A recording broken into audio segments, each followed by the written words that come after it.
अस्सलाम वालेकुम, कैसे हैं आप सब लोग। उम्मीद है सब खैरियत से होंगे और बहुत ही मज़े में होंगे। तो आज आप लोगों के साथ शेयर करने जा रही हूँ तवा फ़िश की बहुत ही ज़बरदस्त सी रेसिपी, जिसको मैं बना रही हूँ ब्रोकली के साथ, जो कि थोड़ा यूनिक भी है। यहाँ मैं ब्रोकली ले ली है 500 ग्राम, जिसको कट कर लिया है, वॉश कर लिया है अच्छी तरह से।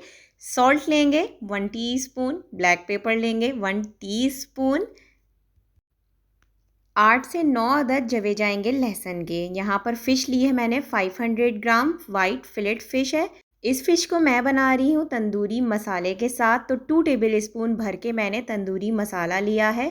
इसको हम फ़िश पे अच्छी तरह से लगाएंगे। मेक श्योर कि आपने लगाने से पहले फ़िश को अच्छी तरह से ड्राई कर लेना है। आप टिश्यू की मदद से या किसी कपड़े की मदद से फ़िश को ड्राई कर सकते हैं। ड्राई करने से मसाला बहुत ही ज़बरदस्त तरीके से फ़िश में लग जाता है। मसाला लगाने के बाद आप फ़िश को साइड पे रख दें। ब्रोकली को कट करेंगे।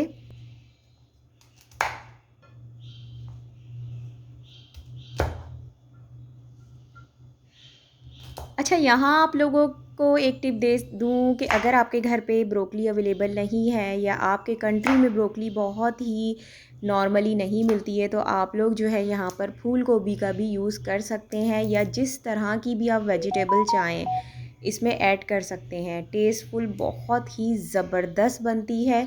सिर्फ़ आपने इसमें ब्लैक पेपर, लहसुन और सॉल्ट का यूज़ करना है, इसको सौटे करना है और ये टेस्ट में बहुत ही ज़बरदस्त बनती है। चाहे तो आप इसको चिकन के साथ भी बना सकते हैं, लेकिन क्योंकि आजकल विंटर का सीज़न चल रहा है, तो मैं इसे विंटर के साथ ही प्रेफर करती हूँ। अब हम यहाँ पर लहसुन को चॉप कर लेंगे। आप देख सकते हैं कि मैं किस तरीके से लहसुन को चॉप कर रही हूँ। पहले आपने इसको स्लाइसिस में कट करना है और उसके बाद आप सिंपल जिस तरह हम नाइफ़ की मदद से चॉप करते हैं उस तरह से चॉप कर लें। बहुत ज़्यादा बारीक आप लहसुन को मत करिएगा, इसमें पिसा हुआ लहसुन नहीं जाएगा, वरना इसका टेस्ट ख़राब हो जाएगा। तो आप देख सकते हैं कि बहुत ही आसान सी एक ट्रिक है जो कि मैं यूज़ कर रही हूँ, आप इसको कॉपी कर सकते हैं। यहाँ हम एक पैन ले लेंगे, ठीक है। पैन में मैंने ऑयल यूज़ किया है। आप चाहें तो बटर का यूज़ भी कर सकते हैं, वो भी बहुत टेस्टफुल लगता है। सबसे पहले हमने लहसुन को तेल में अच्छी तरह से कड़कड़ाना है, ताकि जो लहसुन और ऑयल का फ्लेवर है वो अच्छे से आ सके। अब हमने अपनी ब्रोकली ऐड करनी है और ब्रोकली को ऑयल और लहसुन के साथ अच्छी तरह से मिक्स करना है। आप देख सकते हैं कि आहिस्ता आहिस्ता ब्रोकली का कलर भी थोड़ा चेंज होता जाएगा।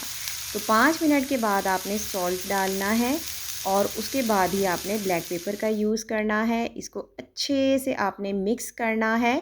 हमने यहाँ पर ब्रोकली को सिर्फ सौटे करना है। आप आगे चल के देखेंगे कि जिस जिस तरह से ब्रोकली पकेगी, ये अपने ही पानी में पकेगी और ये थोड़ा सा जो है ना पानी छोड़ती है। आप देख सकते हैं कि ब्रोकली ने अपना पानी छोड़ दिया है और थोड़ा सा इसका कलर भी चेंज हुआ है।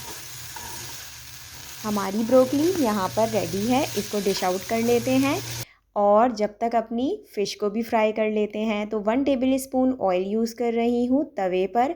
अब आपने इसको अच्छी तरह ब्रश से फैला लें, ताकि आपकी जो फ़िश है वो तवे पे स्टिक ना हो। हमने यहाँ पर फ़िश को 5 मिनट एक साइड और 5 मिनट ही हमने पलट कर दूसरी साइड से फ्राई करना है।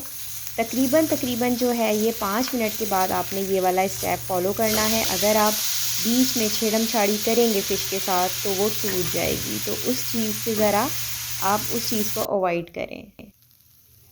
10 मिनट्स में हमारी फ़िश रेडी हो गई है। अब इसको मैं सर्व करूँगी ब्रोकली के साथ अच्छी सी गार्निशिंग करके। तो मुझे दुआओं में याद रखें, मेरी रेसिपी ज़रूर ट्राई करिएगा। अल्लाह हाफ़िज़।